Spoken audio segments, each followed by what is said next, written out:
नमस्कार।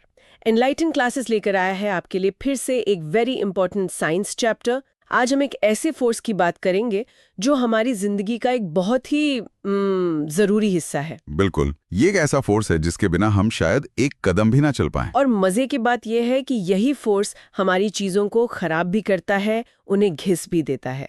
तो आज हम बात करने वाले हैं फ्रिक्शन की। हाँ, घर्षण, फ्रिक्शन, ये हमारे लिए फायदेमंद भी है और नुकसानदायक भी, इसीलिए इसे समझना बहुत जरूरी है। और मुझे उम्मीद है कि आज की इस चर्चा के बाद स्टूडेंट्स के लिए ये चैप्टर बहुत आसान हो जाएगा। यकीनन, बस कॉन्सेप्ट्स को ध्यान से समझने की जरूरत है। तो चलिए शुरू करते हैं। तो सबसे पहले पहली छवि में क्या है? हमारी पहली छवि का शीर्षक है फ्रिक्शन। ये एक तरह से पूरे चैप्टर का समरी है।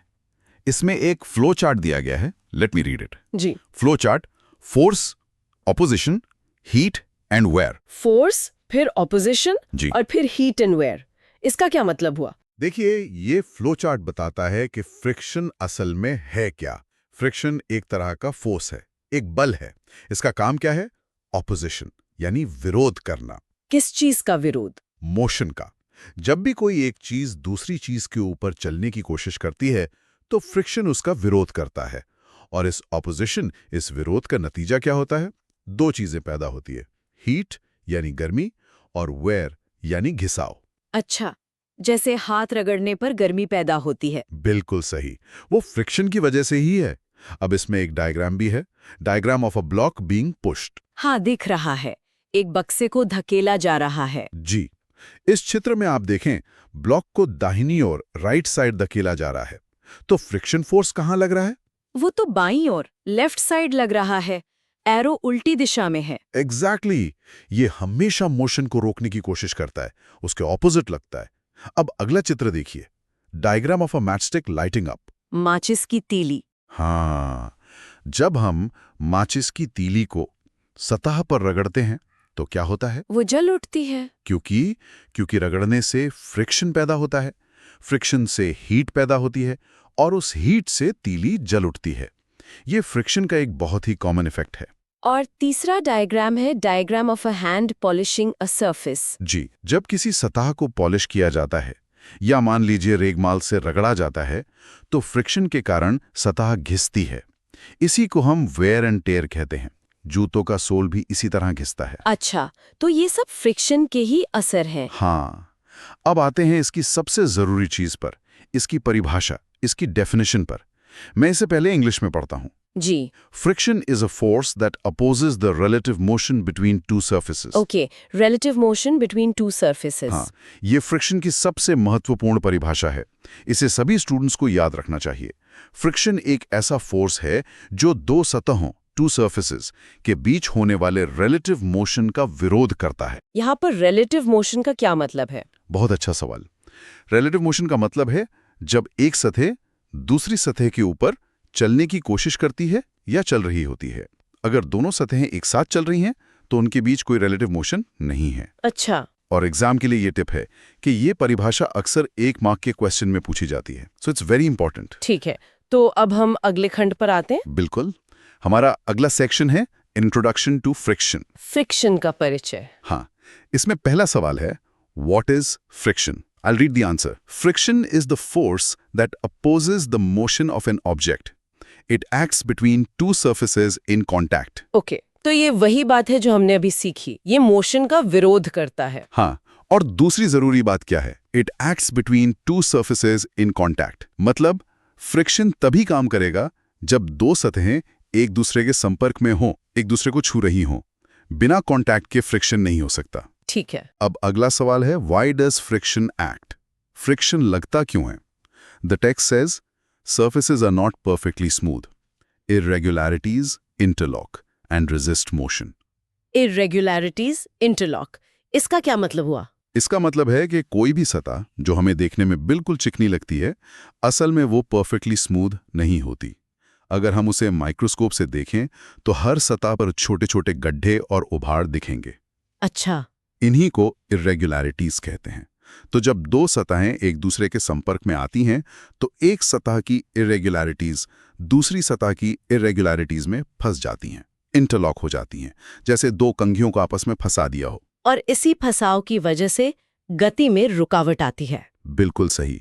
यही इंटरलॉकिंग गति का विरोध करती है and this is the main cause of friction. यही फ्रिक्शन का मुख्य कारण है।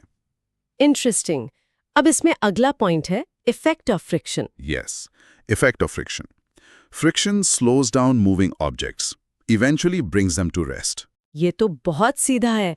फ्रिक्शन चलती हुई चीजों को धीमा कर देता है और आखिर में उन्हें रोक देता है।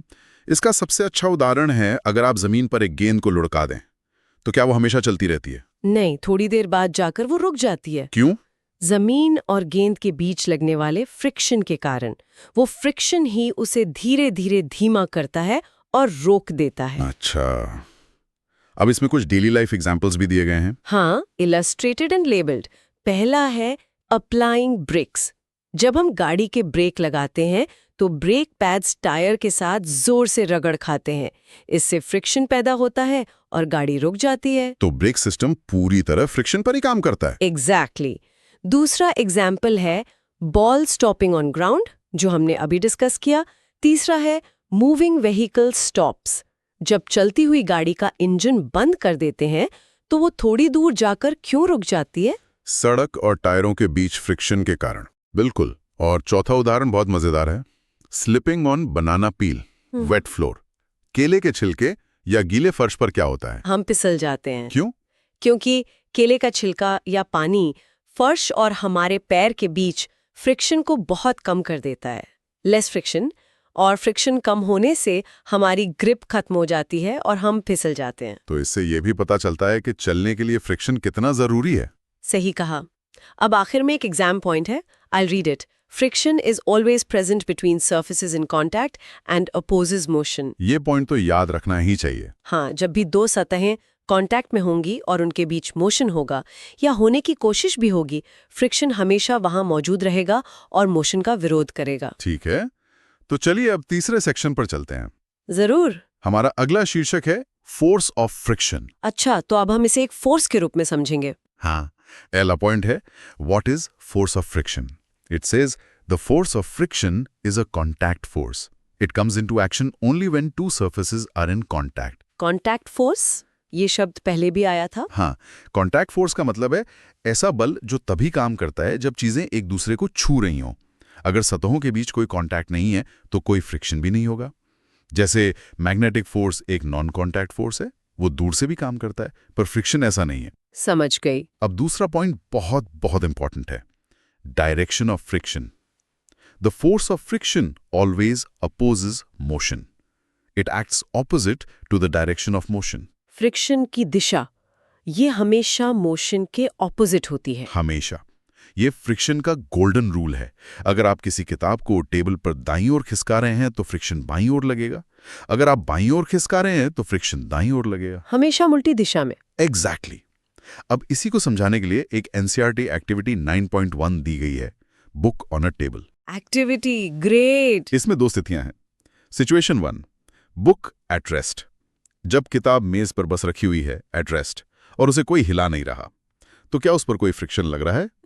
नहीं, क्योंकि कोई मोशन ही नहीं है। बिल्कुल सही, क्योंकि कोई रिलेटिव मोशन होने की कोशिश भी नहीं हो रही है। अब देखिए situation 2, book pulled on table. जब आप किताब को एक पुलिंग फोर्स लगाकर खींचते हैं तो फ्रिक्शन फोर्स लगने लगता है और वो मोशन की डायरेक्शन के ऑपोजिट लगेगा। हाँ, अगर आप किताब को अपनी तरफ खींच रहे हैं तो फ्रिक्शन आपसे दूर की तरफ लगेगा, और यही फ्रिक्शन है जो किताब को खींचने में मुश्किल पैदा करता है। तो इस एक्टिविटी से क्या कंक्लूजन निकलता है? कंक्लूजन ये है कि फ्रिक्शन तभी लगता है जब मोशन होता है या होने की कोशिश होती है, और यह हमेशा मोशन के ऑपोजिट डायरेक्शन में लगता है। ठीक है। और यहाँ एक एग्जाम पॉइंट भी है, the force of friction always acts in a direction opposite to motion. ये 2 मार्क्स का एक बहुत कॉमन क्वेश्चन है कि फ्रिक्शन की डायरेक्शन क्या होती है, and the answer is always the same, opposite to the direction of motion. ये तो अब अच्छे से याद हो गया। बहुत बढ़िया। तो अब हम अगले टॉपिक पे बढ़ सकते हैं। जी बिल्कुल।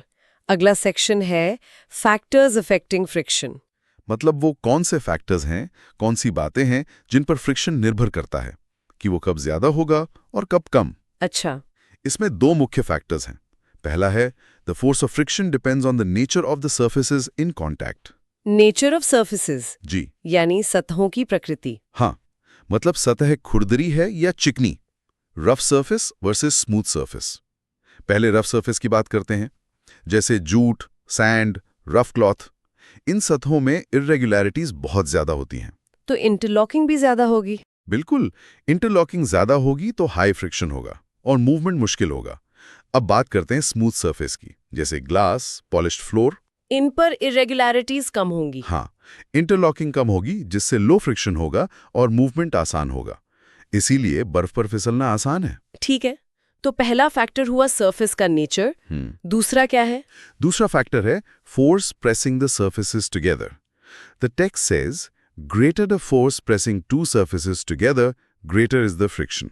अच्छा, मतलब सतहों को एक साथ कितना दबाया जा रहा है? जी, ये फोर्स जितना ज्यादा होगा, सतहों के बीच जो इंटरलॉकिंग है वो उतनी ही मजबूत होगी और फ्रिक्शन भी उतना ही ज्यादा होगा। इसका कोई उदाहरण? बिल्कुल, इसके लिए एक एक्सपेरिमेंट दिया गया है।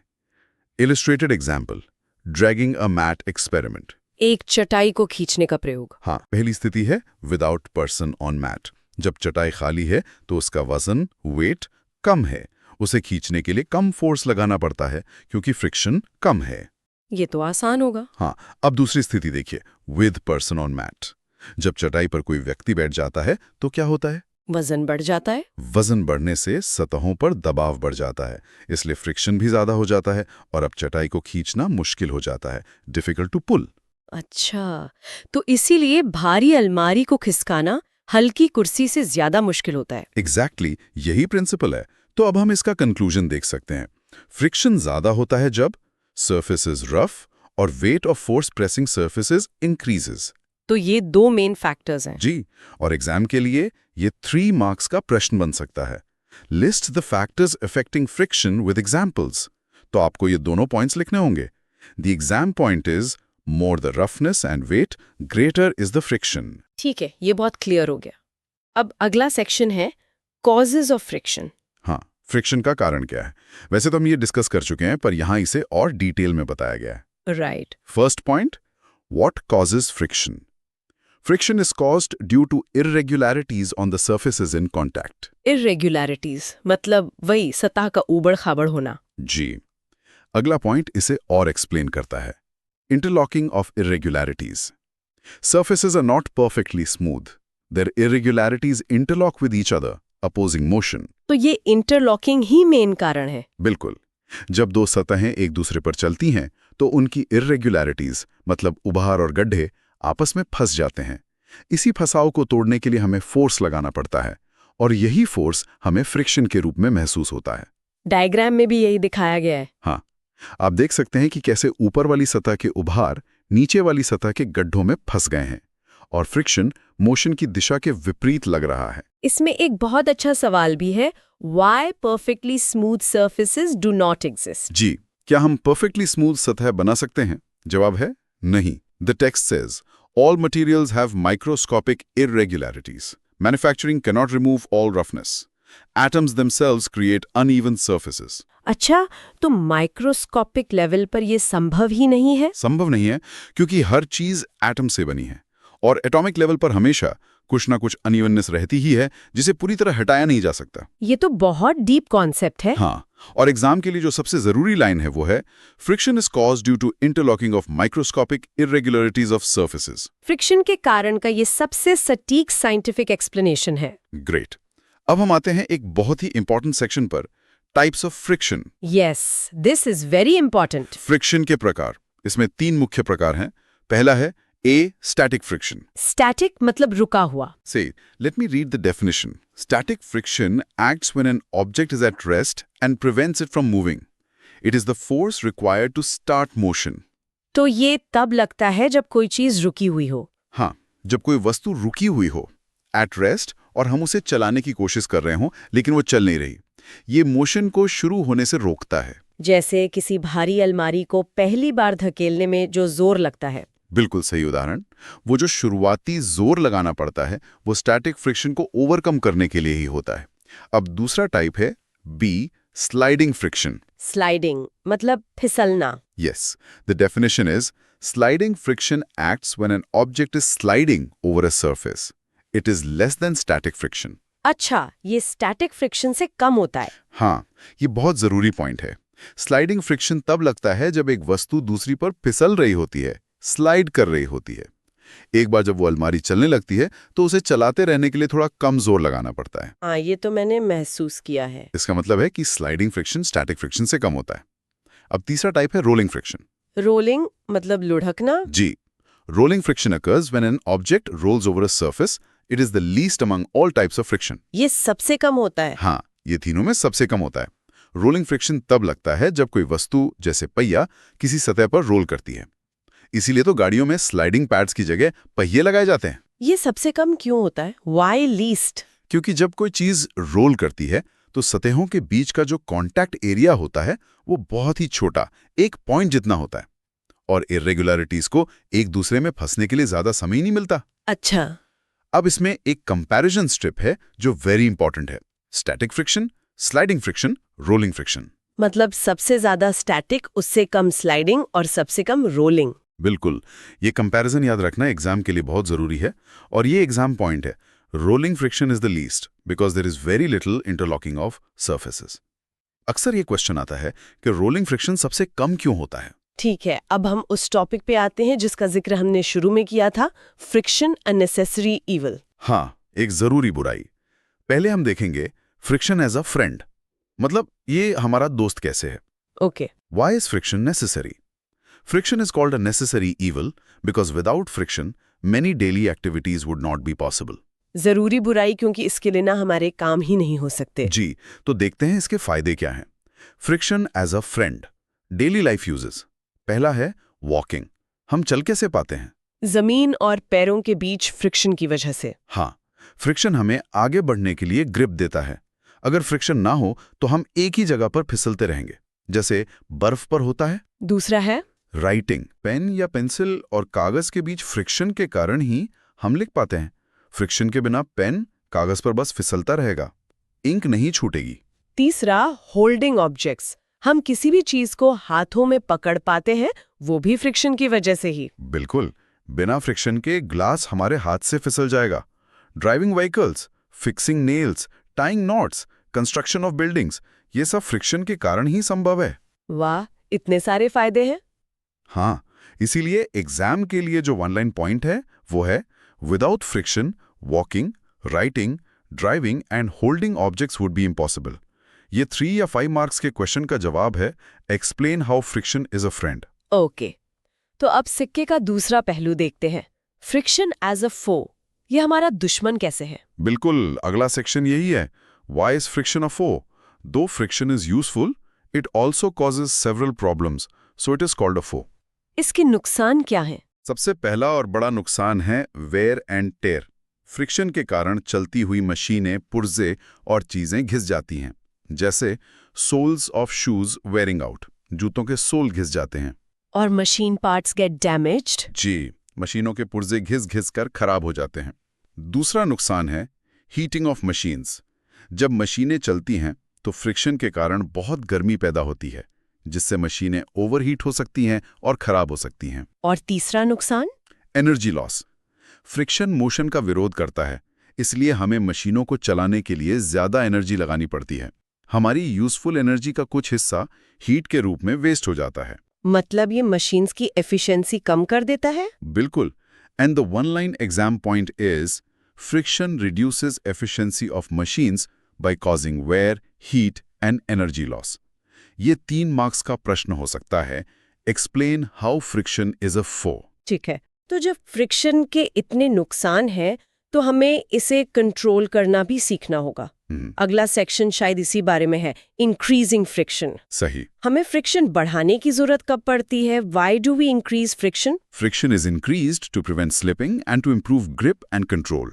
फिसलने से बचने के लिए और ग्रिप को बेहतर करने के लिए। जी, अब इसके तरीके क्या हैं? Methods to increase friction. पहला है ग्रूव्ड शू सोल्स। जूतों के सोल में खांचे यानी ग्रूव्स क्यों बनाए जाते हैं? ताकि ग्रिप अच्छी हो और फ्रिक्शन बढ़े। सही। दूसरा, ट्रेडेड टायर्स। टायरों में भी ट्रेड्स बनाए जाते हैं ताकि सड़क पर, खासकर गीली सड़क पर, पकड़ अच्छी बनी रहे। ब्रेक पैड्स भी फ्रिक्शन बढ़ाने के लिए ही होते हैं। हाँ, kabaddi players using soil. Kabaddi के खिलाड़ी हाथों पर मिट्टी क्यों रगड़ते हैं? ताकि ओपोनेंट पर उनकी पकड़ मजबूत हो जाए, फिसले नहीं। बिल्कुल। और जिम्नास्ट्स यूजिंग कोर्स मटेरियल जिम्नास्ट भी अपने हाथों पर एक खुरदुरा पाउडर लगाते हैं ताकि उनकी ग्रिप अच्छी बनी रहे। तो इन सभी तरीकों से हम फ्रिक्शन को बढ़ा रहे हैं। जी, और एग्जाम का वन लाइन पॉइंट है, friction can be increased by making surfaces rough. Friction बढ़ाने का सबसे आसान तरीका सतहों को खुरदुरा बनाना है। और अब इसका उल्टा, रिड्यूसिंग फ्रिक्शन। यस, हमारा अगला सेक्शन, हम फ्रिक्शन को कम क्यों करते हैं? Why do we reduce friction?